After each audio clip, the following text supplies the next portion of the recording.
ప్రార్థన. మహోన్నతుడు మమ్మల్ని మిక్కిలి ప్రేమించిన తండ్రి, మీ ఘనమైన పరిశుద్ధమైన శ్రేష్టమైన నామమున వందనాలయ్యా. అవును తండ్రి, మీరు లేకపోతే మేము ఉండలేము, మీ తోడు లేకపోతే మేము బ్రతకలేమయ్యా.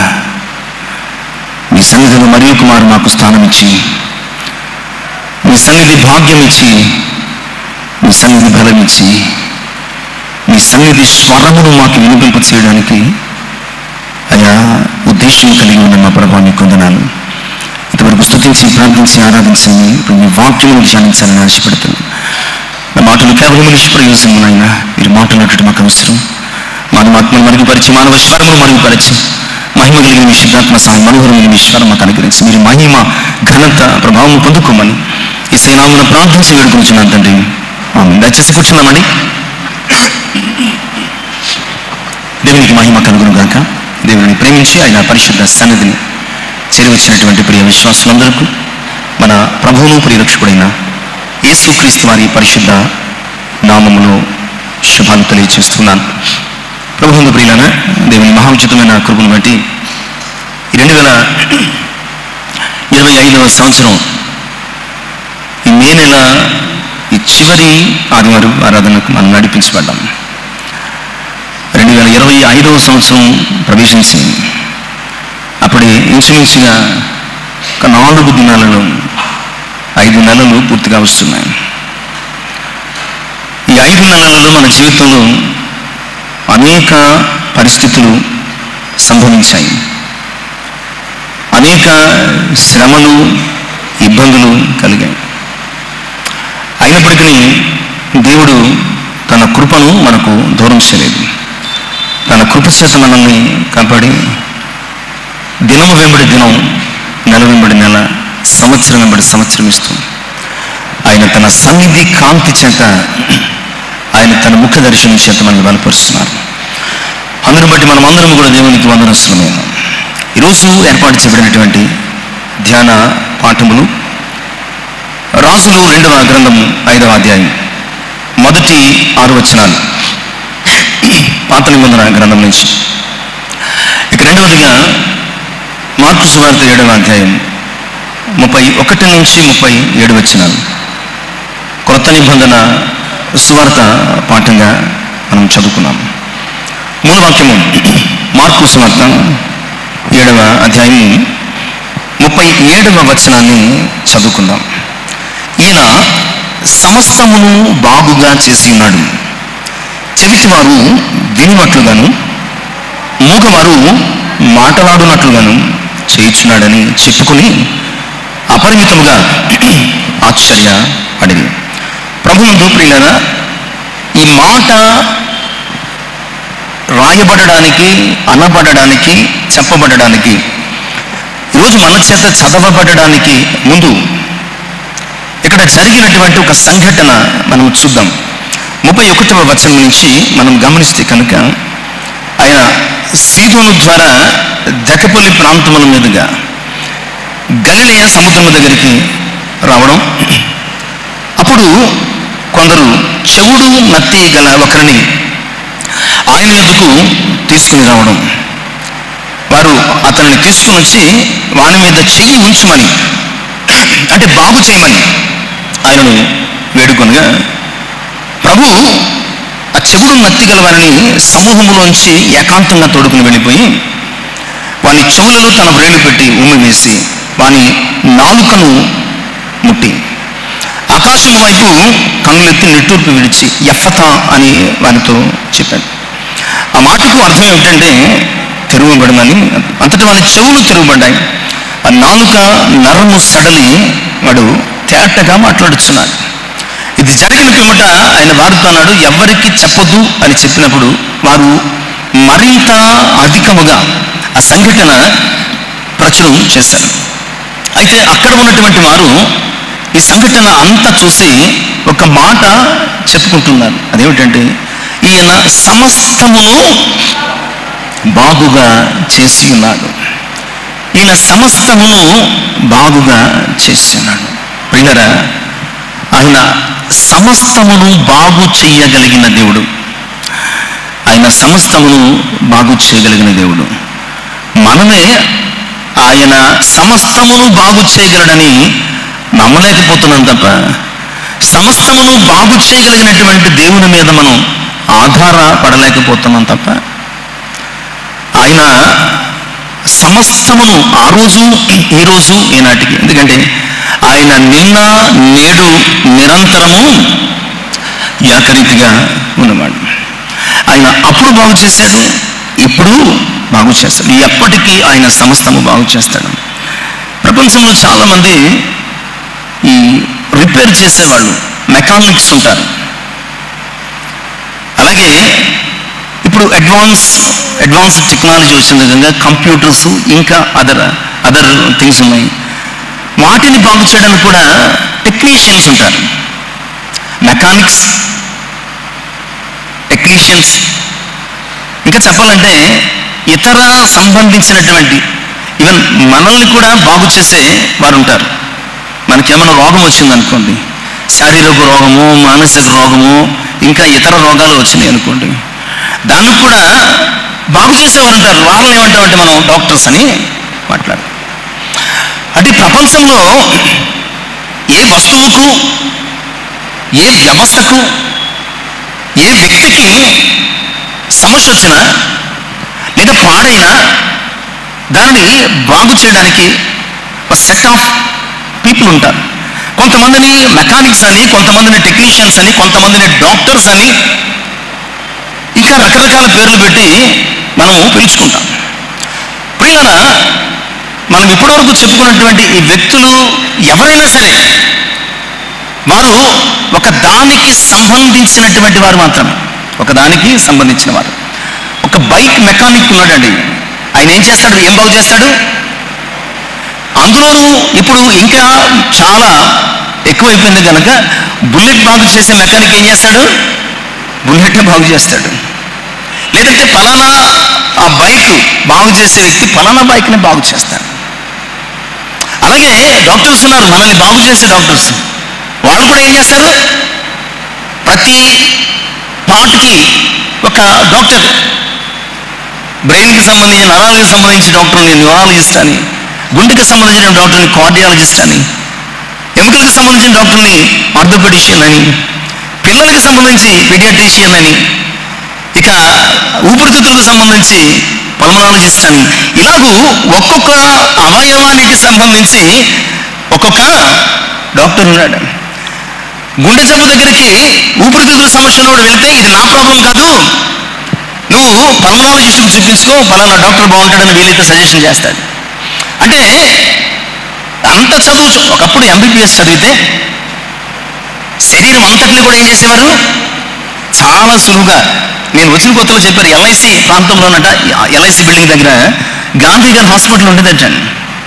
గాంధీ గారి హాస్పిటల్ అక్కడ ఆయన కూర్చుని వీధిలోంచి ఎవరైనా వెళుతుంటే, లేకపోతే గుమ్మం దగ్గరికి ఎవరైనా వస్తే ఆ వ్యక్తిని చూసి అక్కడ ఉన్నటువంటి స్టాఫ్తో అనేవాడట, ఇతను లేదా ఈమె పలానా జబ్బుతో బాధపడుతున్నది, ఈ లోపల ఈ ప్రాబ్లం ఉంది, ఇతను హార్ట్ పేషెంట్, లేదంటే ఈమె రెస్పిరేటరీ సిస్టమ్ బాగోట్లేదు, లేదంటే ఈమెకు ఆర్థరైటిస్ ఉంది, ఇలాంటి ఏదో ఒక సమస్య అసలు ముట్టుకోకుండా, ఎలాంటి టెస్ట్ రాయకుండా జస్ట్ చూసి చెప్పేసేవారట. ఇక్కడ ఉన్న చాలా మందికి, ముందు నుంచి పూర్వం నుంచి ఉంటున్న చాలా మందికి తెలుసు. కానీ ఇప్పుడు స్పెషలైజేషన్ చేస్తున్నారు, కానీ మిషనరీస్ అన్నీ చెప్తున్నాయి, కానీ చాలాసార్లు రాంగ్ డయాగ్నోసిస్ చేస్తూ రాంగ్ ట్రీట్మెంట్లు జరుగుతూ చాలామంది పేషెంట్స్ ప్రాణాలు పోతున్నాయి. అంటే ఒక స్పెషలిస్ట్గా ఒక సపరేట్ పార్ట్ మీద మీరు ఎంత పరిశోధించినా చివరికి వారు కూడా రాంగ్ ట్రీట్మెంట్ చేస్తున్నారు. ఒక్కొక్క దానికి ప్రపంచంలో ప్రతి దానికి బాగు చేయడానికి ఒక వ్యక్తి ఉన్నారు, ఒక సెట్ ఆఫ్ పీపుల్ ఉన్నారు. బట్ ప్రియులారా, ఇదంతా ఎందుకు, ఈ సోదంతా మాకు ఎందుకు అని అంటున్నారు అనుకోవచ్చు. కానీ నేను చెప్పొచ్చేది ఏంటంటే, ఒక్కొక్క దాన్ని బాగు చేయడానికి ప్రపంచంలో ఒక్కొక్క వ్యక్తి ఉన్నారు, కానీ అన్నింటినీ బాగు చేయడానికి ఒక వ్యక్తి ఉన్నారు. అన్నింటినీ బాగు చేసే ఒక వ్యక్తి ఉన్నారు. ఆయన గురించి ఈరోజు మనం మాట్లాడబోతున్నాం.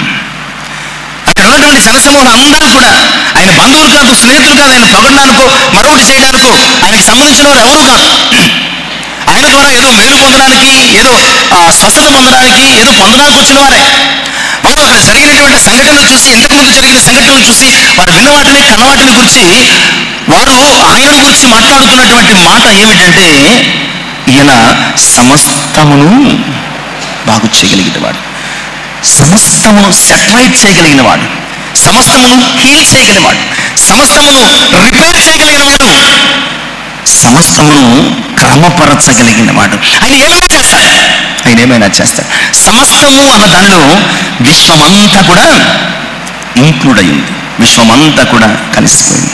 కనుక ఈరోజు నువ్వు ఎవరి సన్నిధిలో ఉన్నావంటే, నీవు ఎవరి నామములో రక్షణ పొందావంటే, ఎవరి నామమున నీవు ఈ లోకములో పెట్టబడి జీవిస్తున్నావంటే, సమస్తమును బాగు చేయగలిగినటువంటి యేసు నామములో ఇక్కడ ఉన్నాం, యేసు నామములో జీవిస్తున్నాం, యేసు నామములో రక్షించబడ్డాం.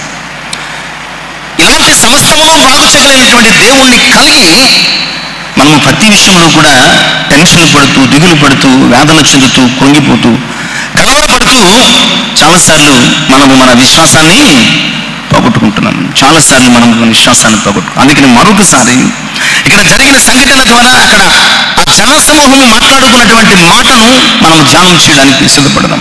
ఆయన సమస్తమును బాగు చేయగలిగిన వాడు. మొదట ఒక మాట చదువుకుని ధ్యానంలోనికి వెళదాం. ఆదికాండము 1వ అధ్యాయం 1 నుంచి 3 వచనాలు. ఆదికాండము 1వ అధ్యాయము 1 నుంచి 3 వచనాలు. ఆదియందు దేవుడు భూమి ఆకాశములను సృజించెను. భూమి నిరాకారముగాను శూన్యముగాను ఉండెను. చీకటి అగాధ జలము పైన అలాడుచుండెను. దేవుని ఆత్మ జలముల పైన అలాడుచుండెను. దేవుడు వెలుగు కమ్మని పలుకగా.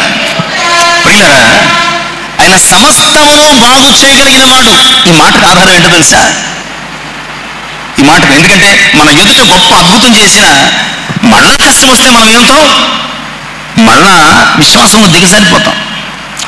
ఇశ్రాయేలు ప్రజలను చూస్తే కనుక ఎన్నో అద్భుతాలు చేశాడు ఆయన. 430 సంవత్సరాలు బానిసత్వం నుంచి వారిని విడిపించి ఎర్ర సముద్రం దగ్గర నడిపిస్తే, ఆ సముద్రాన్ని చూసి 430 సంవత్సరాల బానిసత్వాన్ని విడిపించిన తమ దేవుని బలాన్ని మర్చిపోయి అనుకున్నారు. పోలే, వాడిని క్షమించాడు, మోషే ప్రార్థన ఆలకించాడు. ఎర్ర సముద్రాన్ని పాయలు చేసి ఆరుని నెల నడిపించాడు. అదే సముద్రములో శత్రువుని ఏం చేశాడు? ముంచేశాడు. 3 రోజులండి. 3 రోజులు 15వ అధ్యాయంలో షూరు అరణ్యంలో మారా ప్రాంతానికి వెళ్ళారు. ఆ మారా ప్రాంతంలో తాగడానికి నీళ్ళు ఎలా ఉన్నాయట? చేదుగా ఉన్న కారణం చేత 430 సంవత్సరాల బానిసత్వాన్ని నుంచి విడిపించిన దేవుణ్ణి భయంకరమైన ఎర్ర సముద్రం నుంచి 6 నెలలు నడిపించి అదే సముద్రంలో శత్రువును ముంచేసినటువంటి దేవుణ్ణి వీళ్ళు ఏం చేశారు? సనుక్కున్నారు. అది ఈ 3 సంఘటనలు మాత్రమే కాదు, ఇశ్రాయేలీల జీవితం అంతా ఇదే పని. అద్భుతాన్ని ఆస్వాదించారు, అద్భుతాలు జరిగినప్పుడు ఆనందించారు, శ్రమ కలిగినప్పుడు విశ్వాసాన్ని కోల్పోయి సనుకున్నారు. వారు తమ జీవితంలో గ్రహించలేని, విశ్వసించలేని విషయం ఏంటంటే, ఈయన సమస్తమును బాగు చేయగలిగిన దేవుడు అన్న సంగతిని విశ్వసించలేకపోయారు. శిష్యులు కూడా ప్రియులారా, ఈయనకు గాలి సముద్రము లోబడుతున్నాయని చేసిన ప్రతిసారి, అద్భుతం చేసిన ప్రతిసారి ఆశ్చర్యపడ్డారే తప్ప ఈయనకు అసాధ్యమైనది ఏమున్నది అని ఎప్పుడు కూడా లేదు. అంటే అనాది కాలము మొదలుకొని ఈరోజు మన వరకు కూడా మన ఫీలింగ్ ఏంటంటే, ఈరోజు మనకి పలానా కార్యం చేశాడు, అంతే చేయగలడా, రేపు ఇంకో సమస్య వస్తే ఆయన మళ్ళా దాన్ని చేయలేమో అని అనుకుంటాం. కానీ ఆయన సమస్తమును బాగు చేయగలిగిన వాడు. సమస్తమును అన్న మాటలో మనం చదువుకున్న ఆదికాండం 1వ అధ్యాయం 3 వచనాలు చూస్తే, ఆదియందు దేవుడు భూమి ఆకాశములను సృజించెను. భూమి నిరాకారముగాను శూన్యముగాను, షేప్లెస్నెస్. అసలు ఎలాగుందో కూడా చెప్పలేనట్టు ఉందన్నమాట అండి. ఎలాగుందో కూడా చెప్పలేనటువంటి శూన్యముగా, నిరాకారంగా ఉంది. ఏమీ లేదు భూమి మీద, ఒక షేప్ లేదు భూమి మీద, కనీసం ఒక మొక్క కూడా లేదు, ఒక కట్టడం లేదు, ఏమీ లేదు, షేప్లెస్నెస్. అలాంటి భూమిని చూస్తే ఆయన ఏమన్నాడంటే, వెలుగు కమ్మని పలికి అది మొదలుకొని 6 దినాలు భూమి యొక్క రూపాన్ని, నిరాకారాన్ని ఆకారముగా, అక్రమాన్ని క్రమముగా, నిస్సారమైన స్థితిని సారవంతంగా, నిష్ప్రయోజనకరమైన స్థితిని ప్రయోజనకరంగా బలాత్కారంగా మార్చివేశాడు. 65వ సంకీర్తన 9వ చరణాన్ని మనం చదువుకుంటే, 65వ సంకీర్తన 9. నీవు భూమిని దర్శించి దాన్ని తడుపుచున్నావు, దానికి మహదైశ్వర్యము చాలండి. ఎలాగో శూన్యముగా నిరాకారంగా ఉన్నటువంటి భూమిని ఆయన ఏం చేశాడటండి? ఈ 65వ సంకీర్తనలో రాయబడిన 9వ చరణంలో రాయబడింది సత్యమా కదా? ఆదికాండం మొదటి వచనం నుంచి చదివితే అక్కడ జరిగిన సంఘటన, దానిని బట్టి ఇక్కడ రాయబడినటువంటి కీర్తనకారుని మాటలు సత్యమే. ఎందుకంటే శూన్యముగా నిరాకారంగా ఉన్నటువంటి భూమిని దేవుడు ఏం చేశాడు? దర్శించాడు. ఆయన ఆత్మ జలముల పైన అల్లాడుతూ ఉండగా ఆయన సమస్త భూమిని దర్శించాడు. దర్శించి దానికి మహదైశ్వర్యం అంటే వీలుకు కమ్మని పలికినది మొదలుకొని భూమిని అంతా సృష్టితో నింపేసినటువంటి మహదైశ్వర్యం. ఈరోజు ప్రియులారా, భూమి మీద ఉన్న మహదైశ్వర్యం మనం ఇప్పటికీ పూర్తిగా కనుగొలేదు. మహా అయితే ఒక 2%, 3% మనం కనుగొన్నాము. మనము కనుగొన్నాం, చాలా కనుగొన్నాం అనుకుని భ్రమపడుతున్నటువంటి మనం అర్థం చేసుకోవాల్సిన విషయం, దేవుడు మహదైశ్వర్యముగా కలుగు చేసినటువంటి ఈ భూమిలో ఉన్నటువంటి ఐశ్వర్యంలో జస్ట్ 2 or 3% మాత్రమే మనము ఫైండ్ అవుట్ చేశాం. దీన్ని ఇంకా పూర్తిగా శోధించలేదు, పూర్తిగా కనుగోలేదు, ఆయన మహదైశ్వర్యాన్ని పూర్తిగా అనుభవించలేదు. పక్క గ్రహాలకి పాకుతున్నాం. ప్రియులారా, ఆయన సమస్తమును బాగు చేయగలి, పాడైపోయినటువంటి షేప్ లేకుండా, ఆకారం లేకుండా, ఎలాంటి స్థితి లేకుండా, ఎలాంటి మేలుకరమైన ప్రయోజనకరమైనటువంటి పరిస్థితి లేకుండా ఉన్నటువంటి ఆ భూమిని దేవుడు బాగు చేశాడు. దేవుడు బాగు చేస్తే భూమికి ఏం కలిగిందండి? మహదైశ్వర్యం కలిగింది. ఆయన భూమిని మాత్రమే కాదు, ఆ నేల మట్టి నుంచి మనిషిగా సృష్టించి తన జీవవాయువును మన నాసికా రంధ్రములలో ఊది మనల్ని జీవాత్మలుగా మలిచినటువంటి మనల్ని కూడా, మన బ్రతుకులను కూడా, మన జీవితాలను కూడా, మన కుటుంబాలను కూడా ఆయన బాగు చేయగలిగిన దేవుడు. But there is some conditions apply అని చూస్తాం. చాలా ఆఫర్స్ ఇస్తూ ఉంటారండి, ఇది అది ఆఫర్స్ ఇచ్చినప్పుడు చివరిలో ఒక చిన్న నోట్ ఇస్తాడు, కండిషన్స్ అప్లై అని ఇస్తాడు. ఇవన్నీ చూసి మనం సంబరపడిపోతాం. చివరికి వచ్చేసరికి కండిషన్స్ అప్లై అని తీరా చూస్తే వాడిచ్చిన దేనికి మనకి ఎలిజిబిలిటీ ఉండదు, అన్ని కండిషన్స్ ఉంటాయి. విచిత్రం ఏంటంటే ఆ కండిషన్స్ మన కంటికి కనిపించినట్టుంటాయి, చిన్ని ఉంటాయి. మనం ఒక 2-3 లైన్లు చదివిన తర్వాత విసిగిపోయి ఇక వాడిని చదవకుండా పక్కన పెట్టేస్తాం. రేపటి రోజు ఏదైనా ప్రాబ్లం వచ్చిందనుకో, ఇలా చేసేటంటే మీరు కండిషన్స్ చదవలేదా? ఎక్కడ చదువుతాం? కంటికి కనిపించని చిన్న అక్షరాలు ఉంటాయి. ప్రియులారా, ఈరోజు మనం కూడా బాగు చేయబడాలంటే దేవుడు మనల్ని బాగు చేసే దేవుడు. కానీ కొన్ని కండిషన్స్ ఉన్నాయి, కొన్ని ఎలిజిబిలిటీస్ ఉన్నాయి బాగుపడడానికి. ఒక సెల్ ఫోన్ పాడైపోయిందండి, తీసుకెళ్ళాం. అది తిరిగి మరలా బాగు చేయబడగలిగే స్థితిలో పాడైపోతే ఓకే. అది పప్పు అయిపోయింది అనుకోండి, మనం దేనికి అమ్ముకోవాలా? శనగపప్పుకి అమ్ముకోవాలా? లేదా ఏదో ఇన్స్ట్రుమెంట్ పాడైపోయింది అనుకోండి, దానిని మనం తిరిగి బాగు చేయించుకోవాలంటే ఆ మెకానిక్, ఆ టెక్నీషియన్ బాగు చేసే స్థితిలో ఉంటే బాగు చేయగలం. చివరికి మనం కూడా ఆరోగ్యం పూర్తిగా పాడైపోయిన తర్వాత చివరి స్థితిలో వెళ్ళామనుకోండి, చేదాటిపోయింది, మనం ఏం చేయలేం, డబ్బులు వేసి ఇంటికి తీసుకుని వెళ్ళిపోయి అంటారు. కానీ ప్రియులారా, మనము కూడా బాగు చేయబడాలి అంటే ఆయన సమస్తమును బాగు చేయగలిగిన దేవుడు, ఆయనకు అసాధ్యమైనది ఏమీ లేదు. బట్ మనము కూడా బాగు చేయబడాలి అంటే కనుక మనము కూడా కొన్ని ఎలిజిబిలిటీస్ కలిగి ఉండాలి, కొన్ని కండిషన్స్ మరి ప్రభు చెప్తున్నాడు. వాటిని ఏమిటో చూసి మనము సమస్తమును బాగు చేయగలిగిన వారి చేతుల్లో, అనగా మన ప్రభు చేతుల్లో మనము బాగు చేయబడడానికి, క్రమపరచబడడానికి, స్వస్థపరచబడడానికి సిద్ధపడదాం. మొట్టమొదటి విషయం, మనము చదువుకున్నటువంటి మొదటి భాగం రాజుల 2వ గ్రంథం 5వ అధ్యాయము 14వ వచనం. అతడు పోయి దైవజనుడు చెప్పినట్లు యోర్దాను నదిలో 7 మారులు మునగగా అతని దేహము పసిపిల్ల దేహము వలెనే. ఇక్కడ మనకి ఈ సందర్భం, సంఘటన బాగా తెలుసు. ఇక్కడ ఎవరు కనబడుతున్నారండి? నయమాను. ఇతను ఎవరు? సిరియా దేశపు సర్వ సైన్యాధ్యక్షుడు. అతని చేతి వలనటండి సిరియా రాజుకు లెక్కలేని విజయాలు వచ్చాయట. యుద్ధశూరుడు, అతడు కత్తిపట్టి యుద్ధరంగంలో దిగితే శత్రువు ఎంతటి వాడైనా పారిపోవాలి. అతని సర్వ సైన్యాధ్యక్షతలో సిరియా దేశము ఓడిపోయిందే లేదటండి. అంత గొప్ప శూరుడు. అంటే అతని జీవితంలో ఒక బలహీనత ఉంది. దేశాన్ని శత్రువు నుంచి కాపాడి బాగు చేయగలిగినటువంటి శక్తివంతుడు తన దేహంలో ఉన్నటువంటి వ్యాధిని బాగు చేసుకోలేకపోయాడు. అతడు ఏం కోరితే అది ఇవ్వడానికి రాజు సిద్ధంగా ఉన్నాడు. ఎందుకంటే అతడు లేకపోతే రాజ్యం లేదు. అతడు ఏమి కోరని ఇవ్వడానికి, ఎక్కడికైనా పంపించడానికి, ఎవరినైనా రక్షించడానికి, ఎంతైనా ఖర్చు పెట్టడానికి రాజు సిద్ధంగా ఉన్నాడు. బట్ దేశాన్ని శత్రువు చేతుల నుంచి కాపాడి బాగు చేసినటువంటి ఈ సర్వ సైన్యాధ్యక్షుడు తన దేహాన్ని బాగు చేసుకోలేకపోయాడు. ఆ ఇంట్లో ఉన్నటువంటి ఒక పనిపిల్ల, ఇశ్రాయేలు దేశానికి సంబంధించిన పనిపిల్ల, నా యజమానుడు పలానా చోట ప్రవక్త దగ్గర ఉండాలి, ఆయన బాగు చేస్తాడంటే వెంటనే పత్రికలు అవి పుచ్చుకుని నయమాను రథము తీసుకుని సైన్యాన్ని తీసుకుని ఇశ్రాయేల్ రాజు దగ్గరికి వెళ్ళాడు. ఇశ్రాయేల్ రాజు దగ్గరికి వెళ్ళి ఆ సిరియా రాజు ఇచ్చినటువంటి పత్రికలు ఇవ్వగా ఇశ్రాయేల్ రాజు బట్టలు చెప్పుకుని నన్ను బాగు చేయమంటాడండి, నేనెవరిని, నాకు ఎలా సాధ్యమవుతుంది అని బాధపడుతున్నప్పుడు అక్కడ ఉన్నటువంటి ఒక దాసుడు చూసి, నువ్వేం కంగారు పడుతుంది రాజా, షోమ్రోన్లో ఉన్నటువంటి ప్రవక్త దగ్గరికి అతను పంపించేద్దాం, అతడే బాగు చేస్తాడు. తీరా చూస్తే ఎలీషా ప్రవక్త దగ్గరికి నయమాన్ వచ్చాడు. ఇక్కడి నుంచి అసలైనటువంటి విషయం మనకు కనబడుతుంది. నయమాన్ వచ్చి దాసుడు పంపించాడు. ఇలాగ నయమాన్ వచ్చాడు, ఇదిగో పత్రికలు, నన్ను బాగు చేయి అన్నాడు. ఎలీషా అన్నాడు, వెళ్ళి యోర్దానులో 7 మార్లు మనుగు, యోర్దానులో 7 మార్లు మనుగు. చాలా కోపం వచ్చింది. మా దేశంలో నబాయ,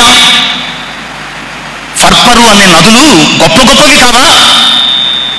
ఈ యోర్దాను మురికి కోపంలో నేను మునగాల?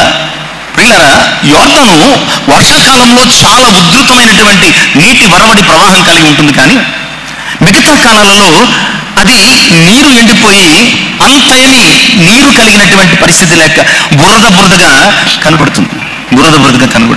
కనుక ఆ యోర్దాను నదిని చూసిన వారే నయమాన్ అన్నాడు, ఆ దేశంలో నబాయ, ఫర్పరు అనే నదులు లేవా, గొప్ప గొప్ప నదులు, ఈ మురికి నదులు మునగమంటాడా అని కోపంతో ఏం చేశాడు, వెళ్ళిపోయాడు. ఇశ్రాయేలు రాజ్యానికి వచ్చాడు, రాజు దగ్గరికి వచ్చాడు, ప్రవక్త దగ్గరికి వెళ్ళాడు. కానీ స్వస్థత రాలేదు.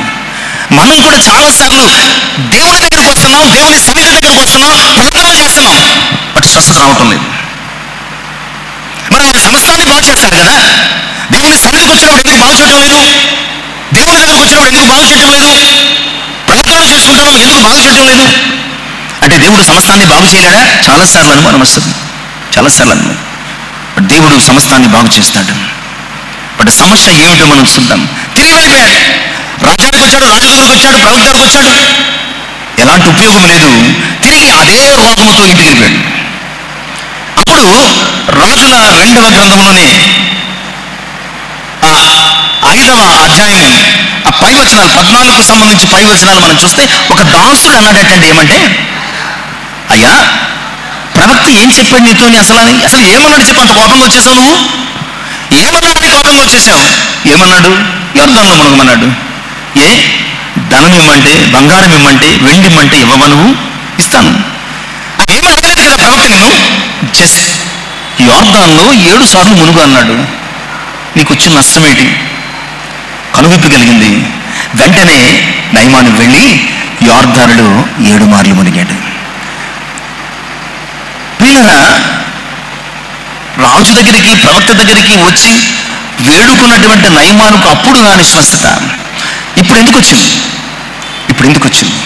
ప్రియులారా, ఆయన సమస్తాన్ని బాగు చేయగలిగిన దేవుడు. కానీ ఆయన నిన్ను బాగు చేయడానికి, నువ్వు బాగుపడడానికి నీలో నాలో ఉండాల్సినటువంటి ప్రధానమైన లక్షణం ఏంటంటే విధేయత అనేది ఉండాలండి.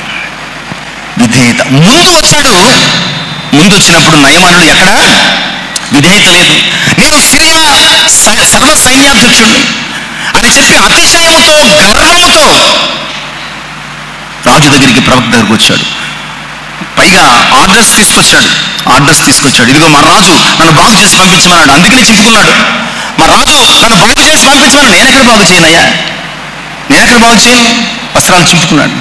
ప్రియులారా, మునుపొచ్చిన నయమాను జీవితంలో, ఇప్పుడు వెళ్ళిన నయమాను జీవితంలో స్వస్థత కలగడానికి ప్రధానమైన కారణం ఏమిటంటే విధేయత. విధేయత.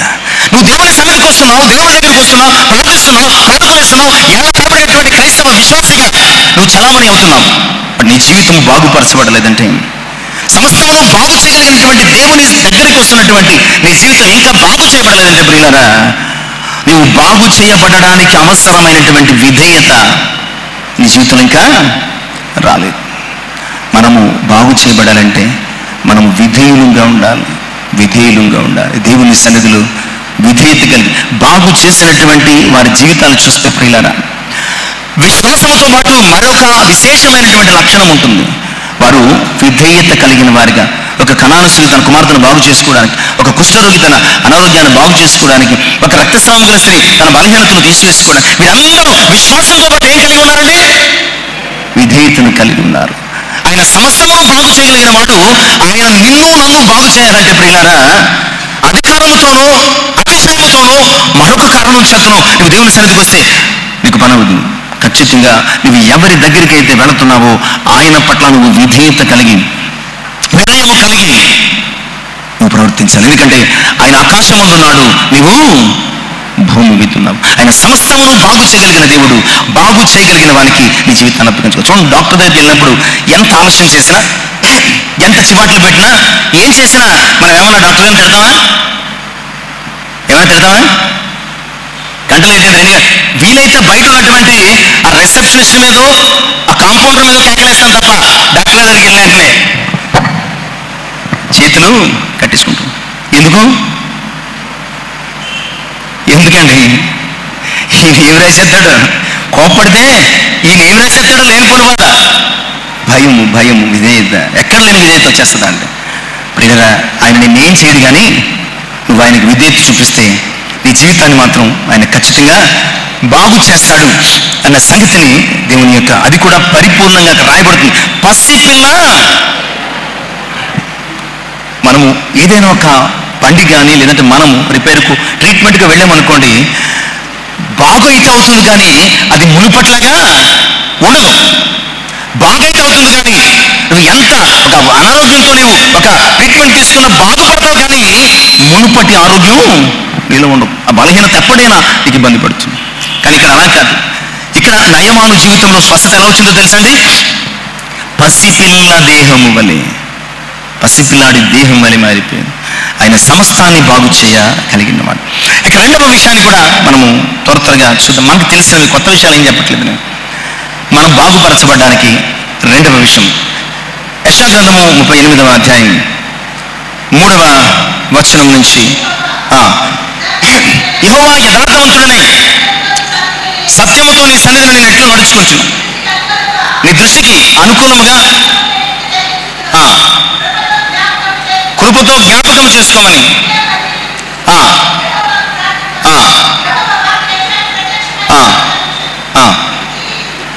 నీవు తిరిగి హిజ్కియాకు పోయి అతనితో ఇట్లను,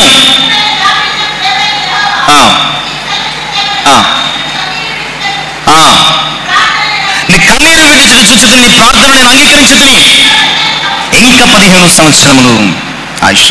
వీళ్ళరా, హిజ్కియా బాగుపడిపోయాడు. వీళ్ళరా, హిజ్కియా బాగుపడడానికి కారణం, అంతకుముందు ఆశ కూడా జబ్బుపడ్డాడు. జబ్బుపడ్డాడా లేదా? హిజ్కియాకు మరణకరమైన రోగము అని రాయబడింది, కానీ ఆశకు ఏ రోగం? పాదములలో పుండొచ్చిందట అండి. ఆ రోజుల్లో క్యాన్సర్ అనే ఈ వ్యాధి రాజులకు తరచూ వచ్చేది. వారి ఆహారపు అలవాట్లు కావచ్చు, లేదంటే వారు వాడే ఇతర పరిస్థితులు కావచ్చు, ఎక్కువ క్యాన్సర్స్ వచ్చాయి.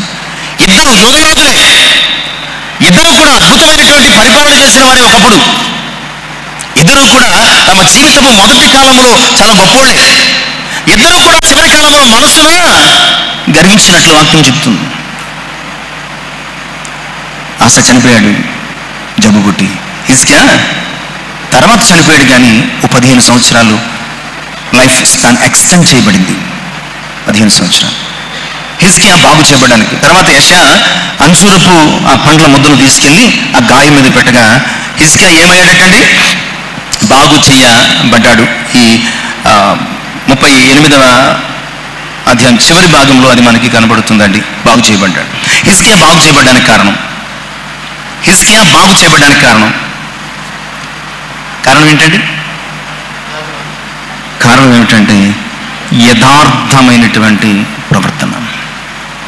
అందుకే నేను చెప్పాను, ఆయన సమస్తాన్ని బాగు చేస్తాడు, బట్ కండిషన్స్ అప్లై. కొన్ని కండిషన్స్ అప్లై అవుతాయి. ఆ కండిషన్ ప్రకారం మనం చేయగలిగితే, మనం ఉండగలిగితే ఆయన అప్పుడు ఇప్పుడు ఎప్పుడు బాగు చేస్తాడు. ఆయన నయమాను ఆ కండిషన్స్ లోపడినప్పుడు, వెనకెళ్ళిపోయినప్పుడు నయమాన జీవితంలో స్వస్థత లేదు. ఎప్పుడైతే మరణ లోబడి ఆ యోర్దానును మునిగాడు, అప్పుడు నయమాన జీవితంలో ఏమొచ్చిందండి? స్వస్థత కలిగింది. అలాగే ఇక్కడ హిజ్కియాకు మరణకరమైన రోగం కలిగి, నువ్వు చచ్చిపోతున్నావు, నిన్ను చక్కబెట్టుకో అని ప్రవక్త చెప్పినప్పుడు హిజ్కియా ప్రార్థన చేశాడు. ఎలా ప్రార్థన చేశాడంటే, యథార్థమైనటువంటి హృదయంతో, యథార్థమైనటువంటి ప్రవర్తనతో, యథార్థమైనటువంటి బ్రతుకుతో హిజ్కియా దేవుని సన్నిధిలో ప్రార్థన చేశాడు.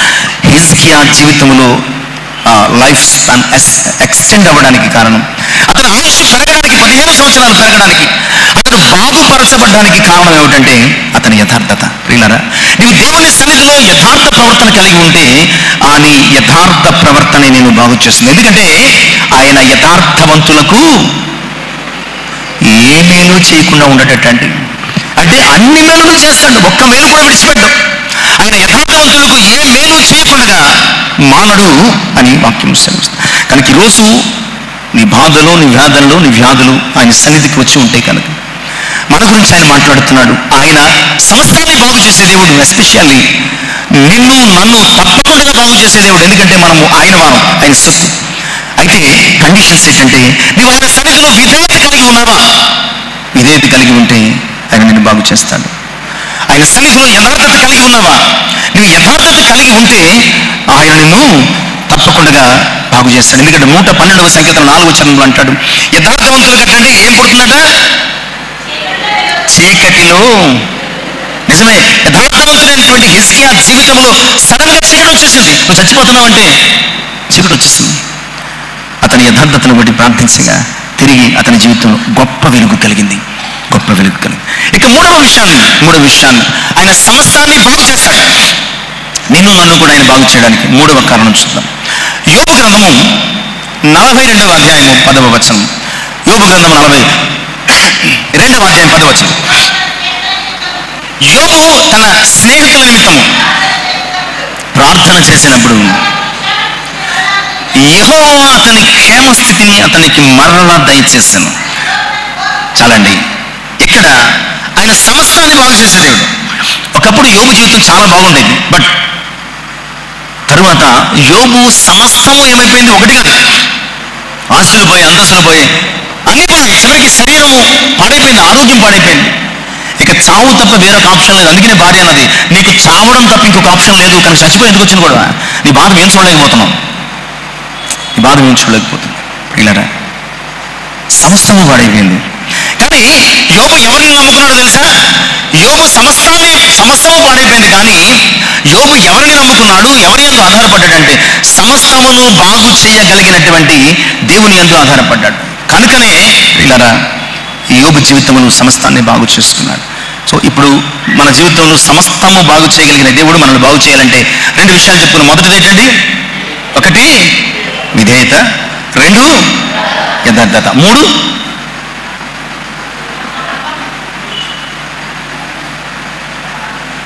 ఏం చేశాడండి అక్కడ?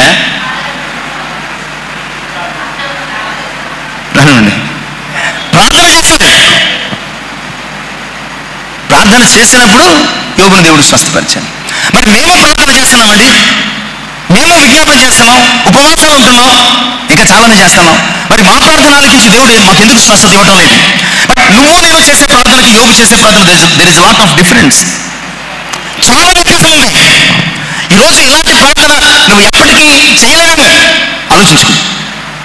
యోబు చేసిన ప్రార్థనకి మనం చేసే ప్రార్థనకి చాలా డిఫరెన్స్ ఉంది. అందుకని యోబు ప్రార్థిస్తే అతని క్షేమస్థితి అనగా యోబును బాగు చేశాడు, రెట్టింపు ఆశీర్వాదాన్ని ఇచ్చాడు. బట్ నువ్వు నేను కూడా ప్రార్థన చేస్తున్నాం, ఎందుకు మనల్ని ఆయన బాగు చేయటం లేదు? ఎందుకు మనల్ని సరిచేయటం లేదు? ఎందుకు ఆయన మనల్ని ఆశీర్వదించడం లేదు? వెరీ సింపుల్, చాలాసార్లు నేను చెప్పాను. యోబు ప్రార్థనలో, నీ ప్రార్థనలో, మన ప్రార్థనలో ఉన్నటువంటి డిఫరెన్స్ ఏమిటంటే, యోబు ఎవరి గురించి ప్రార్థన చేస్తున్నాడు? తన స్నేహితుల గురించా? తన స్నేహితుల గురించి ప్రార్థన చేస్తున్నాడా? స్నేహితులు అంటే ఏం చేయాలి? స్నేహితులు అంటే క్షమాపణ కోరాలి. స్నేహితులు అంటే కష్టంలో ఆదరించాలి. స్నేహితులు అంటే పడిపోయినప్పుడు లేవనెత్తాలి. స్నేహితులు అంటే దిగజారిపోయినప్పుడు ధైర్యపరచాలి. ఇదే కదా స్నేహితులంటే? ఇదే కదా స్నేహితులంటే? స్నేహితులంటే యోబు స్థితిలో యోబుకు చాలా ఆదరణ ఇవ్వాలి. ఏమీ లేనప్పుడు అన్ని సర్దాలి, యోబును ధైర్యపరచాలి, యోబుకు తోడుండాలి. బట్ ఈ స్నేహితులు ఏమైనా చేశారు? ఇవేమైనా చేశారా స్నేహితులు? యోబు దగ్గరికి వచ్చి, యోబు ఒక మాట అంటావు, నువ్వేమనుకోకు, నువ్వు నిజంగా యథార్థవంతుడు అయితే నీ ఆస్తులన్నీ ఎందుకు పోయాయి అంటావు? నువ్వు నిజంగా నీతిమంతుడు అయితే నీ పిల్లలందరూ సంపాదించావు. నువ్వు నిజంగా మంచోడు అయితే, భక్తిపరుడు అయితే, ఏ చెడతనము నీలో లేకపోతే నీ శరీరం ఎందుకు పాడైపోయింది? నీ ఆరోగ్యం ఎందుకు చెడిపోయింది? నువ్వు చివరి దశలో స్థితిలో ఎందుకు వచ్చేసా చెప్పు. నేను చెప్పమా? నువ్వేదో పాపం చేశావు, నువ్వేదో తప్పు చేశావు, నువ్వేదో అన్యాయం చేశావు, నువ్వు దేవుని దృష్టికి నువ్వు చెడ్డోడుగా ఉన్నావు. అందుకనే నీకు కష్టం వచ్చింది, నీకు నష్టం వచ్చింది, నీకు వ్యాధి వచ్చింది, నీకు నాశనం జరిగింది. నువ్వు జ్ఞాపకం చేసుకో. ఇదే కూర్చున్న ఇంచుమించుగా 35 అధ్యాయాలు యోబుతో ఇదే కాన్వర్సేషన్. ఏదో చేసావు, ఏదో చేసావు, దేవుడు అన్యాయస్తుడు కాదు, నిన్ను ఎలా చేశాడంటే నువ్వు అన్యాయస్తుడు. ఇప్పుడు చెప్పండి, ఎవరి గురించి ప్రార్థన చేశాడు యోబు? ఎవరి గురించి ప్రార్థన చేశాడు యోబు? స్నేహం ముసుగులో శత్రువులుగా మారినటువంటి ఆ ముగ్గురు గురించి ప్రార్థన చేశాడు. అప్పటి వరకు ఎంతో స్నేహం అనేది ఉంది. సడన్ గా ఏదో గొడవ వచ్చింది, ఏమైపోతాం అప్పుడు? అప్పటి వరకు చట్టబట్టాలు వేసుకుని తిరిగినటువంటి మన కత్తులు దూసుకుంటూ శత్రువులు అయిపోతాం. ఇక్కడ కూడా దినముల వెంబడి యోబును చాలా ఇబ్బంది పెట్టినటువంటి మీరు 42వ అధ్యాయంలో స్నేహితులు కాదు, మరెవరు? శత్రువులు. స్నేహం ముసుగులో శత్రువులుగా ప్రవర్తించినటువంటి ఈ స్నేహితులు. ఒక అవకాశం వచ్చిందండి, ఒక అవకాశం వచ్చింది. నీకు పక్కనోడికి ఏదో గొడవ అయిందండి, కానీ నువ్వు అతని గురించి మంచి సాక్ష్యమో చిన్న సంతకమో పెట్టాల్సిన ఆప్షన్ నీకు వచ్చింది. అడిగారు, నువ్వు సంతకం పెడితే అతను విడిచిపెట్టేస్తాం, లేకపోతే ఏదో చేస్తామన్నారు. అప్పుడు మనకు ఎలా ఉంటుంది? పక్కనోడు మన గ్రిప్లోకి వచ్చేసాడు, మన సంతకమో సలహానో సాక్ష్యమో చెప్తేనే కానీ మనకి ఇంక భవిష్యత్తు బతుకు లేదు. అప్పుడు ఏం చేస్తాం మనం? నేను చాలాసార్లు గమనించిన ఏమిటో తెలుసా, చాలా విషయాల్లో తక్కువ మీరు సమాధానం చెప్పేస్తారు, కొన్ని విషయాలు మీరు అసలు చెప్పరు. అంటే మనం చేయగలిగిన వాటికి సమాధానం చెప్పేస్తాం, చేయలేని వాటికి సమాధానం చెప్పలేం. ఇది సైకలాజికల్ పాయింట్ అనమాట. ఇక్కడ కూడా యోబు ఎవరి గురించి ప్రార్థించాడంటే తన శత్రువు గురించి ప్రార్థించాడు. ఒక్కడు కాదు, ముగ్గురు శత్రువులు. యోబు ఎవరి గురించి ప్రార్థన చేసుకోవాలా? ఎవరి గురించి ప్రార్థన చేసుకోవాలా? తన గురించి ప్రార్థన చేయాలి. తన శరీరం బాగాలేదు, తన బతుకు బాగాలేదు, తన కుటుంబం బాగాలేదు, మొత్తం రోడ్డులో పడిపోయింది, భార్య కూడా దూషించి చచ్చిపోన్నది. ఇలాంటి స్థితిలో, ఇంత కష్టంలో, ఇంత భయంకరమైనటువంటి బతుకులో ఎవరి గురించి ప్రార్థించాలి యోబు అంటే, అయ్యా నన్ను జ్ఞాపకం చేసుకో, నన్ను స్వస్థపరచు, నన్ను బాగు చేయి, నాకు తిరిగి క్షేమాన్ని కలుగు చేయి, నీ యొక్క సన్నిధిలో నేను యథార్థత కలిగి, నీతి కలిగి, చెడుతనమును అసహించుకుని ఎలా బతకాలో నీకు తెలుసు కదా ప్రభా, నన్ను సరిచేయి, తిరిగి నాకు క్షేమాన్ని కలుగు చేయి. ఇలా కదా ప్రార్థన చేసుకోవాలి యోబు. కానీ యోబు ఎవరి గురించి ప్రార్థన చేశాడట? అక్కడ యోబు ఎవరి గురించి ప్రార్థన చేశాడట? తన స్నేహం ముసుగులో ఉన్నటువంటి శత్రువుల గురించి ప్రార్థన చేశాడనమాట. కండిషన్స్ అప్లై అన్నాను కదా, ఆయన సమస్తాన్ని బాగు చేసే దేవుడు. ఆయన నిన్ను మొదట బాగు చేయాలంటే నువ్వు మొదట నీ శత్రువు గురించి ప్రార్థించాలి. ఆయన నిన్ను బాగు చేయాలంటే, ఆయన సమస్తాన్ని బాగు చేసే దేవుడు, ఆయన నిన్ను బాగు చేయాలంటే మొదట నీ శత్రువు బాగుండాలని ప్రార్థన చేయి. మొదట నీ శత్రువు క్షేమంగా ఉండాలని ప్రార్థన చేయి. మొదట నీ శత్రువు ఆరోగ్యంగా ఉండాలని ప్రార్థన చేయి. మొదట నీ శత్రువు మార్పు చెందాలని ప్రార్థన చేయి. అప్పుడు మార్పు మొదట ఎక్కడ కలుగుతుంది? నీ జీవితంలో కలుగుతుంది.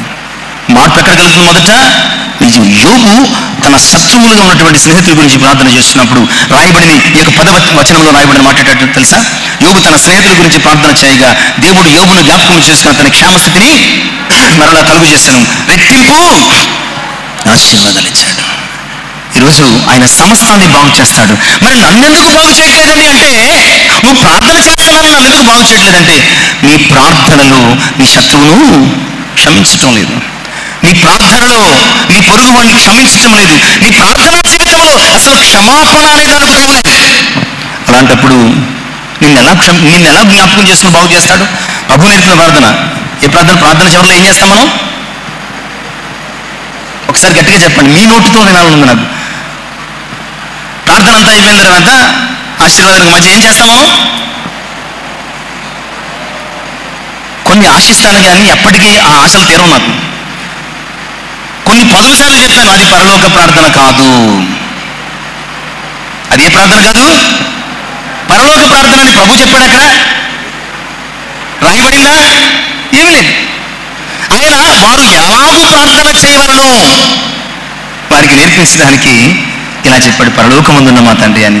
పైన పరలోకం ఉంది కనుక ఇక మన పరలోకం తప్ప ఇంకేం కనిపించదు. పరలోకం అని రాశాడు తప్ప కనుక ఇది ఖచ్చితంగా ఏ ప్రార్థన? ఇది అందరూ తప్పు, ఇదేమీ పెద్ద ఇబ్బంది కాదు. పరలోక ప్రార్థన అనడానికి ఇది పరలోకమందు ప్రభు చెప్పలేదు. పరలోకమందు మనం చెప్పాలని కూడా చెప్పలేదు. మిమ్మల్ని పరలోక రాజ్యానికి వెళ్ళినప్పుడు మీరు నేర్చుకుని ఉండండి అని కూడా చెప్పలేదు. మనం పరలోక ప్రార్థన అనడానికి ఒకే ఒక కారణం ఏంటంటే, పైన పరలోకమందున్న మా తండ్రి అని. పిల్లరా, ఈ ప్రార్థన గురించి మళ్ళీ జ్ఞాపకం చేసుకోండి. ఎప్పుడైనా సరే మీరు ప్రార్థన ఏ ప్రార్థన అంటే మీరు ఇప్పుడు చెప్పేది ఏంటంటే, ఇది ప్రభువు నేర్పిన ప్రార్థన అంతే. ఇదే ప్రార్థన ప్రభువు నేర్పిన ప్రార్థన. ఇది చేయమని కూడా చెప్పలేదు ఆయన. లిటరల్లీ మనం చూస్తే ఇది చేయమని చెప్పలేదు. ఏం చెప్పాడు? మనం ఎక్కడికి ఎగ్జామ్కి వెళ్తామండి. ఎగ్జామ్కి వెళ్ళినప్పుడు మనకి కొన్ని విషయాలు చెప్తారు. ఏ విషయాలు? ఈ ఎగ్జామ్లో ఇలా ఉండాలి, ఇవి తెచ్చుకోవాలి, పెన్ తెచ్చుకోవాలి, మీరు ఇది తెచ్చుకోవాలి, అది తెచ్చుకోవాలి, చాలా కొన్ని సూచనలు చేస్తారండి. ఆ సూచనల మేరకు మనం ఏం చేయాలి? ఆ సూచనల మేరకు మనం వెళ్ళి ఎగ్జామ్ రాయాలి. ఎగ్జామ్లోకి వెళ్ళి సూచనలు రాస్తామా? అర్థమవుతుందని చెప్పే పాయింట్. ఎగ్జామ్కి వెళ్ళి మనకి ఇవ్వబడిన సూచనలన్నీ రాస్తామా? సూచనల మేరకు మనం చదువుకున్న ఎగ్జామ్ రాస్తామా సబ్జెక్ట్? మనం కూడా ఏం చేస్తామంటే, ప్రభు ఏం చెప్పాడంటే అక్కడ ఇలా చెయ్యండి, పరలోకమందున్న మా తండ్రి అని సంబోధిస్తూ మీ నామము పరిశుద్ధపరచబడునుగా అంటే ఆయన నామ పరిశుద్ధతను కాపాడండి, ఆయన చిత్తమును కాపాడండి, మీ రుణములను క్షమించాలంటే మీరు మీ రుణస్తులను, ఇవన్నీ కూడా ఇదొక రకంగా ఒక స్ట్రక్చర్ అనమాట అండి. ఒక స్ట్రక్చర్ ఇచ్చాడు ఆయన. మన ప్రార్థనలో ఏముండాలి? ఈ స్ట్రక్చర్ ఉండాలి. ఇది ఉండాల్సిన అవసరం లేదు. ఇక నేను విషయం చెప్పేది ఏంటంటే, మనము ప్రార్థన చేస్తున్నప్పుడు ఎందుకు మనల్ని బాగు చేయట్లేదంటే, మనం ఎప్పుడూ చెప్పే అదే పరలోక ప్రార్థన అంటాం కదా, ఆ ప్రభువు నేర్పిన ప్రార్థనలో మధ్యలో ఒక లైన్ ఉంటుంది. మనం ఆటోమేటిక్గా కమిట్ అయిపోయాం అంతే. ఇంకా ఆ లైన్ ఏంటో తెలుసా? మేము మా అపరాధములను మాయడల అపరాధములు చేసిన వారిని క్షమించిన ప్రకారము, లేదా మా రుణస్థులను క్షమించిన ప్రకారము మా రుణములు. ఇదొక ఓత్ అనమాట అండి. ఇదొక కమిట్మెంట్, ఇదొక తీర్మానం. ఎవరితో మాట్లాడుతున్నాం? ఇది దేవునితో కదా డైరెక్ట్గా. మనం ప్రభు నీ ఇష్టం, చూసుకో, నేను క్షమిస్తాను చెప్తున్నావా లేదా? సో ఇప్పుడు మన పాపాలు క్షమించబడాలంటే మనం ఏం చేయాలి? మనల్ని బాగు చేయాలంటే ఏం చేయాలి? మనం ఆశీర్వదించబడాలంటే ఏం చేయాలి? మనం ఒప్పుకున్నట్టు ఏం చేయాలంటే, మొదట ప్రార్థన చేసే మనము, ప్రభు బిడ్డలుగా జీవించే మనం మన శత్రువుని ఏం చేయాలి? క్షమించాలి. మన ఎడల అపరాధములు చేసేవారు. ఎందుకంటే మనం కమిట్ అయిపోయాం దేవుని దగ్గర. అలాగంటే ఇప్పుడు రేపొద్దు నుంచి ప్రభు నేర్పిన పాస్టర్ గారు చెప్పొద్దాను, అలాగే ఇంకా మీ ఇష్టం, ఏం చేసుకుంటారు. మనం కమిట్ అయ్యాం, ప్రభా నేను క్షమిస్తేనే నన్ను క్షమించు అని. అలాంటప్పుడు నీ ప్రార్థనలో నువ్వేం చేయాలి? నీ శత్రువును క్షమించాలి, నీ ఎడల అపరాధం చేసిన వారిని క్షమించాలి, నీ రుణస్తుల్ని క్షమించాలి, నీకు కీడు చేసిన వారిని క్షమించాలి. అలా చేసి నువ్వు ప్రార్థిస్తే సమస్తమును బాగు చేయగలిగిన దేవుడు ఏం చేస్తాడు తెలుసా? నీ సమస్తాన్ని బాగు చేస్తాడంతే. వెరీ సింపుల్ అనమాట. యోబు అప్పటికి ప్రభు నేర్పిన ప్రార్థన లేదు యోబు కాలంలో. బట్ యోబుకు తెలుసు, ఎందుకంటే అతను యథార్థవంతుడు, నీతిమంతుడు, చెడుతనము లేనివాడు, భూమి మీద అతని వంటి వాడు ఎవడు. యోబుకు తెలుసు, నా పాపాలు క్షమించాలంటే మొదట నేనేం చేయాలి? నా ఎడల తప్పు చేసిన వాడిని క్షమించాలని చెప్పి తన స్నేహితుల గురించి ప్రార్థించాడు. కాదు అనలేదు, లేదు అనలేదు, తాను బాగు చేయబడ్డాడు. కనుక సమస్తమును బాగు చేయగలిగిన దేవుడు మనల్ని కూడా బాగు చేయాలంటే మనం చేయాల్సిన పని ఏమిటండి? మొదట విధేయత చూపించాల, 2 యథార్థత కలిగి ఉండాలి, 3 ప్రార్థన, శత్రువును క్షమించగలిగిన ప్రార్థన చేయాలి. మళ్ళీ ప్రార్థన అంటే మనం ఎప్పుడెప్పుడు అంశం చెప్పారు కదండి, ప్రార్థన చేసాను జరగలేదంటే మనం ఏం చేయలేము. ఏ ప్రార్థన చేయాలి? శత్రువును క్షమించగలిగిన ప్రార్థన చేయాలి. ఇక 4వ విషయాన్ని కూడా మనం చూద్దామండి. మార్కు సువార్త 5వ అధ్యాయం 34 వచనం. మార్కు సువార్త 5వ అధ్యాయం 34 వచనం. త్వరగా. అందుకైన కుమారి, నీ విశ్వాసము నిన్ను స్వస్థపరచను, సమాధానము గలదానమై పొమ్ము, నీ బాధ నివారణ అయినదని చెప్పాను. ఈ సంఘటన కూడా మనకు బాగా తెలుసు. ఏమిటంటే సంఘటన? 12 సంవత్సరముల నుంచి గైనిక్ ప్రాబ్లం అండి ఇవిడిది. ఈమె ప్రాబ్లం ఏంటండి? గైనిక్ ప్రాబ్లంతో బాధపడుతుంది. రక్తస్రావ రోగం 1, 2 కాదండి, 12 సంవత్సరాల నుంచి రక్తస్రావ రోగంతో బాధపడుతుంది. పిల్లరా, వైద్యుల దగ్గరికి వెళ్ళింది, తిప్పలు పడింది. తన దగ్గర ఉన్న డబ్బంతా ఏం చేసుకుంది? వ్యయం చేస్తుంది, వేస్ట్, డబ్బంతా అయిపోయింది. ఇక ఏం చెయ్యాలో, ఎక్కడికి వెళ్ళాలని డబ్బు లేదు, ఇంట్లోనే కూర్చుని సాగు కోసం ఎదురు చూస్తుంది. అలాంటి ఆమె ప్రభువుని గురించి విని, కనీసం నేను ఆయన వస్త్రపు చెంగునైనా, ఎందుకంటే పబ్లిక్గా వెళ్ళడానికి కుదరదు, కడగా ఉండాల్సినటువంటి ఆమె పబ్లిక్గా వెళ్ళడానికి కుదరదు. అలాంటి పరిస్థితుల్లో ఆమె ప్రభు వచ్చాడని తెలిసి ఆయన వస్త్రపు చెంగునైనా ముడతాను, స్వస్థత పొందుతానని తెలిసి చాటును వెళ్ళి ఆ జనసమూహాలు కింద నుంచి వెళ్ళి వస్త్రపు చెంగు పట్టింది.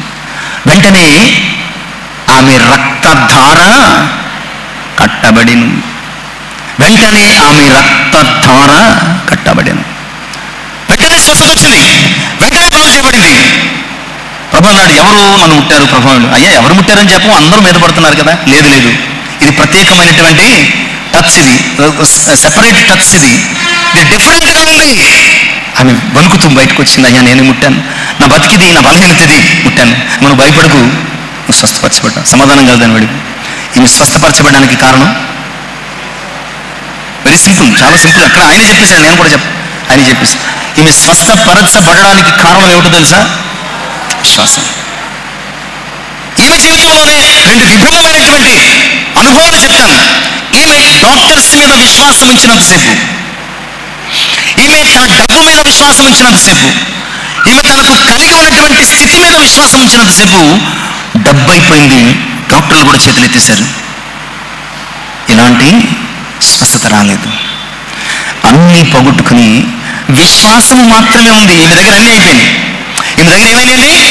డబ్బు అయిపోయింది, ఓపిక అయిపోయింది, వైద్యులు ఇక కన్సల్ట్ చేయాల్సిన వారు ఎవరు లేరు. డబ్బు అయిపోయింది, ఓపిక అయిపోయింది, డాక్టర్స్ కూడా అయిపోయారు. ఇక ఈమె దగ్గర ఏముంది? జస్ట్ విశ్వాసము మాత్రమే ఉన్నది. ఆ విశ్వాసాన్ని పట్టుకుని ప్రభు దగ్గరికి వెళ్ళిందండి. ఆ విశ్వాసమే పెట్టుబడిగా ప్రభు దగ్గర స్వస్థత దొరుకుతుందేమోని విశ్వాసమును పట్టుకెళ్ళి విశ్వాసము ద్వారా ఆయన చెయ్యి ముట్టుకుంది. డబ్బు ఇవ్వలేని, వైద్యులు ఇవ్వలేని, లోకం ఇవ్వలేని స్వస్థత ఈ జీవితంలో ఏమిచ్చింది? విశ్వాసం. అందుకనే నన్ను ముట్టినందుకు నువ్వు బాగుపరచబడ్డావని చెప్పలేదు, నా చెంగు ముట్టినందుకు బాగుపరచబడ్డావని చెప్పలేదు. ఆయన ఏం చెప్పాడు? ప్రియులారా, ఇంకో విషయం తెలుసా? ఆ జన సమూహాల్లో చాలా మంది రోగులు ఉన్నారు. ఆ జన సమూహంలో ఎవరున్నారండి? చాలా మంది రోగులు, అనారోగ్యం కలిగిన వారు ఉన్నారు. చాలా మంది ఆయన మీద వస్త్రపు చెంగేం కర్మ, ఆయన చేతులు ముట్టుకున్న వాళ్ళు, కాళ్ళు ముట్టుకున్న వాళ్ళు, తల చాలా మంది ఉన్నారు. బట్ ఎవరికి స్వస్థత రాలేదు. మనలో ఎవరికి స్వస్థత రాలేదు. ఎందుకంటే ఆయన నుంచి ప్రభావం ఎవరికి ఎప్పుడూ వెళ్ళలేదు. ప్రభావం వెళ్ళింది కాబట్టి ఆమెకు అక్కడ స్వస్థత. ఇక్కడ చాలా క్లియర్గా ఉంది. చాలా మంది వ్యాధిగ్రస్తులు ఉన్నారు, చాలా మంది బలహీనలు ఉన్నారు, చాలా మంది స్వస్థత కావాల్సిన వారు ఉన్నారు, చాలా మంది ఆయన మీద పడుతున్నారు, ఆయన వస్త్రపుచ్చలు ముడుతున్నారు, లేదంటే ఆయనకు శరీరాన్ని కూడా పట్టుకుంటున్నారు ప్రియులారా. బట్ ఎవ్వరికి రాలేదు. ఎవరు ముట్టుకున్నా ఆయన ప్రభావం లోపల నుంచి బయటకు వెళ్ళలేదు. It's very special person. ఎందుకంటే వారు అవసరతతో వచ్చారు, ఈమె విశ్వాసముతో వచ్చింది. విశ్వాసముతో వచ్చి వస్త్రపు చెంగు ముట్టుకుంటే ప్రియులరా బాగు చేయబడింది. ఈరోజు ఆయన సమస్తాన్ని బాగు చేస్తాడు. బట్ నువ్వు బాగుపడాలంటే విశ్వాసం అనే ఒక ధాతువు నీ జీవితంలో ఉండాలి. నేను బాగు చేయడానికి, నువ్వు బాగుపరచబడడానికి, నువ్వు ఆరోగ్యంగా ఉండడానికి, నువ్వు స్వస్థపరచబడడానికి నీకు కావాల్సినటువంటి ఆ ఎలిమెంట్ ఏమిటంటే విశ్వాసం. ఇక్కడ చాలా మంది వస్తున్నానండి. ప్రతి ఒక్కరికి రోగం ఉంది లేదా? అలా మౌనంగా ఉంటారు ఏంటండి? ప్రతి ఒక్కరికి ఏదో జబ్బు ఉంది, ఏదో ఒక రకమైనటువంటి జబ్బు ఉంది. బట్ ఈ 100 మందిలో ఏ ఒక్కరో ఎప్పుడూ సాక్ష్యం చెప్తారు, దేవుడు నన్ను దర్శించాడని బాగు చేయబడ్డాను. కారణం ఏమిటంటే అందరం వస్తున్నాం కానీ అందరికీ స్వస్థత రావటం లేదు. కారణం అందరికీ చాలినంత విశ్వాసము ఉండటం. అపొస్తలుల కార్యముల గ్రంథం 14వ అధ్యాయం 9వ వచనంలో ఒక మాట ఈ యొక్క సందర్భానికి రెలవెంట్గా ఉంటుందని మాత్రం చెప్తున్నాను. అతడు పౌలు మాటలాడుట వినను. పౌలు అతని వైపు తేరి చూసి స్వస్థత పొందుటకు అతనికి విశ్వాసం ఉండేనని. చాలండి. ఎవరితో? లుస్త్రలో బలహీన పాదములు కలిగిన ఒకడుండెను. అన్నౌన్ పర్సన్, పేరు లేదు. పౌలు చెప్తున్న వాక్యాన్ని వింటున్నాడు. వాక్యం వింటున్నటువంటి ఆ బలహీన పాదములు కలిగిన వ్యక్తి వైపు పౌలు చూశాడు. పౌలు చూసినప్పుడు అతని ముఖంలో, అతని జీవితంలో ఏం కనిపించింది? పౌలుకి విశ్వాసము కనిపించింది. అక్కడ అందుకని రాస్తాడు, ఇతడు స్వస్థపరచబడుటకు విశ్వాసము ఉన్నదని తెలిసి బాగు చేశాడు. కనుక ప్రియులారా, ఈరోజు మనలో విశ్వాసం, ఎలాంటి విశ్వాసం ఉండాలంటే అన్నీ కోల్పోయి దేని మీద ఆధారపడే పరిస్థితి లేనప్పుడు, ఇక ఇంపాసిబుల్, ఇది జరగదు అంతే, ఇది జరగదు అన్నప్పుడు ఎందుకు జరగదు అని చేసి దేవుని దగ్గరికి నువ్వు రాగలగాలి. ఈ రక్తస్రావం గల స్త్రీ బలహీనత ఇంకా స్వస్థపరచబడదు, అసలు సమస్య లేదు, చచ్చిపోవలసిందే డిక్లేర్ చేసేసారు. డాక్టర్స్ డిక్లేర్ చేసేసారు, సొసైటీలో ఉన్నటువంటి నైబర్స్ అందరూ డిక్లేర్ చేసేసారు, ఇంక చచ్చిపోవలసిందే. చచ్చిపోవలసిన ఆమె విశ్వాసాన్ని పట్టుకుని వెళ్ళింది, ప్రభు చెయ్యి ముట్టింది, ఆమె బాగు చేయబడింది. రోమా 9:33 అంటాడు. రోమా 9:33 విశ్వసించువాడు సిగ్గుపరచబడు. విశ్వసించువాడు సిగ్గుపరచబడు. ఆమె సిగ్గుపడలేదు. ఇక మళ్ళీ ఆమె జీవితంలో ఎప్పుడూ సిగ్గుపడే పరిస్థితి రాలేదు. ఈరోజు నువ్వు కూడా సిగ్గుపరచబడకుండా ఉండాలంటే, సమస్తమును బాగు చేయగలిగిన దేవుడు నిన్ను నన్ను కూడా బాగు చేయాలంటే మనం ఆయనతోటి చూడాలి, విశ్వాస నేత్రములతో చూడాలి. వారు ఆయనతోటి చూడగా వారికి వెలుగు కలిగిన వారి ముఖములను లజ్జింపక సిగ్గుపడక పోవును అన్న సంగతిని జ్ఞాపకం చేస్తాం. ఇక చాలా విషయాలు ఉన్నాయి. దేవుని చిత్తమైతే టు బి కంటిన్యూ. ఈరోజు ఆయన సమస్తము బాగు చేయగలిగిన దేవుడు, అవునా? సమస్తము బాగు చేసే దేవుడు. అయితే ఇందాక చెప్పిన కొన్ని కండిషన్స్ అప్లై అవుతున్నాయి. ఎప్పుడు బాగు చేస్తాడు, ఎవరికి బాగు చేస్తాడు, ఎలా బాగు చేస్తాడంటే ప్రియులారా, మొదట నీలో సంపూర్ణమైన విధేయత. ఇందాక విధేయత అని చెప్పుకున్నాం, అక్కడ ఇంకొక మాట జ్ఞాపకం చేసుకోవాలి. ఎలాంటి విధేయతది? సంపూర్ణమైన విధేయత. ఎందుకు సంపూర్ణమైన విధేయత?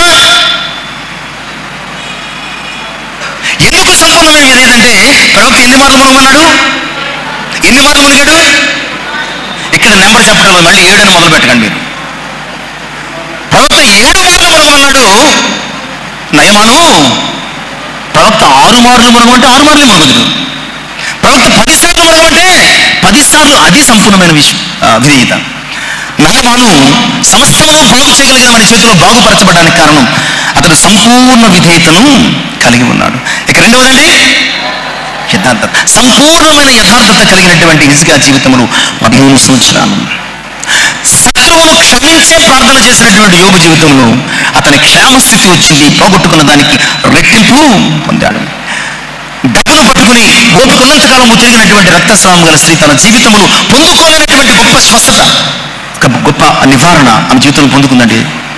ఆమె గొప్ప విశ్వాసాన్ని కలిగి ఉన్నది, గొప్ప విశ్వాసాన్ని కలిగి ఉన్నది. ఈరోజు ఆరోగ్యపరమైన, ఆర్థికపరమైన, కుటుంబపరమైన ఏ రకమైన బాగు చేయడం అంటే దేనికైనా సంబంధించింది కావచ్చు. నీ మనస్సు, నీ స్థితి, నీ బ్రతుకు, నీ కుటుంబము, నీ బిడ్డలు, నీ ఆర్థిక పరిస్థితులు, ఏదైనా సరే నీ జీవితాన్ని బాగు చేయాలంటే ఆయన పట్ల నువ్వు విధేయత కలిగి ఉండు. ఆయన విధేయత కలిగిన వారి పట్ల తన కృపను చూపిస్తాడు. ఎందుకంటే ఆయన అహంకారులను ఎదిరించి దీనులకు తన కృపను, అహంకారంతో ఉన్నప్పుడు ఎదిరించాడు, నయమాను విధేయత కలిగి ఉన్నప్పుడు కృప చూపించాడు. 2, యథార్థత కలిగి ఆయన సన్నిధిలో ప్రవర్తించాలి. యథార్థత నీ జీవితాన్ని బాగు చేస్తుంది. 3, ప్రార్థన.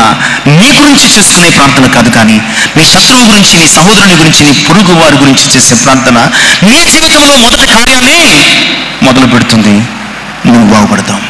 ఇక 4వది, ఈనాటి ధ్యానంలో చివరిది, విశ్వాసం.